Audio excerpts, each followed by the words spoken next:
Hello મિત્રો, જય મુરલીધર। હું જસુ આહિર, મારી ચેનલમાં તમારું સ્વાગત છે। આજે આપણે બનાવવાના છે જામુનનું સોટસ।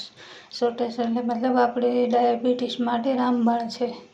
તો સૌપ્રથમ આપણે જાંબુને એક ટોપલીમાં પાણી લઈ જાંબુ બધા ધોઈ લેવાના છે, કેમ કે બહાર માખી બેઠી હોય એટલે આપણે સરસ રીતે ધોઈ નાખવાના છે। બધા પાણીમાં નાખી અને એક પ્લેટમાં લઈ લેવાના છે ધોઈને।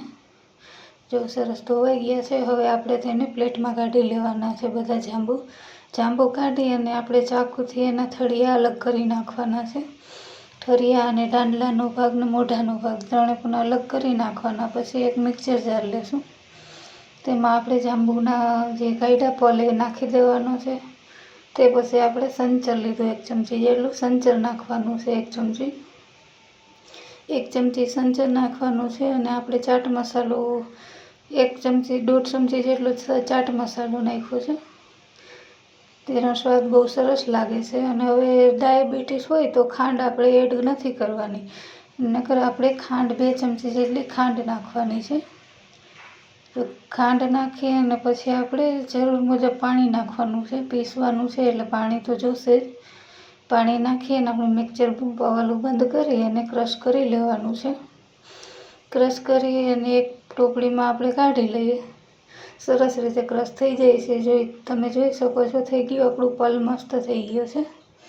હવે આપણે એક ભંગોનામાં બધું કાઢી લીધું છે અને ઉપરથી આપણે બરફ નાખવાનો છે, તે જેથી કરીને ઠંડો શરબત આપણો થઈ જાય।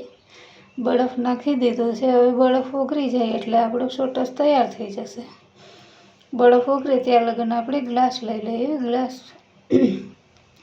બંને ગ્લાસ આપણે લીધા છે, એમાં થોડું થોડું કરી આપણે બધું શરબત એમાં નાખીશું। જો ડાયાબિટીસ હોય તો આ રામબાણ ઇલાજ છે અને દેશી છે। જો ડાયાબિટીસના પેશન્ટને આ પીવું જરૂરી છે, જેથી કરીને કંટ્રોલમાં રહે અને બને છે પણ એટલું સ્વાદવાળું, છોકરાઓ પણ પી શકે છે। જો આપણું સોટસ કેવું મસ્ત થઈ ગયું છે તૈયાર। કલર એકદમ આપણે જાંબુ કલર આવી ગયો છે સોટસનો। પીસી એટલે આપણે એને સ્ટોર પણ કરી શકીએ છીએ। 1 હપ્તા સુધી બગડતું નથી આ પીવા માટે। ફ્રીઝરમાં રાખી દો એટલે સ્ટોર કરી શકો છો। તો તૈયાર છે આપણું જાંબુનું સોટસ। તમે આ રીતના જરૂરથી એકવાર બનાવી અને ટ્રાય કરજો, બહુ મસ્ત બને છે। જય મુરલીધર, જય શ્રી કૃષ્ણ। મારી ચેનલમાં નવા હો તો સબસ્ક્રાઈબ, લાઈક કરજો।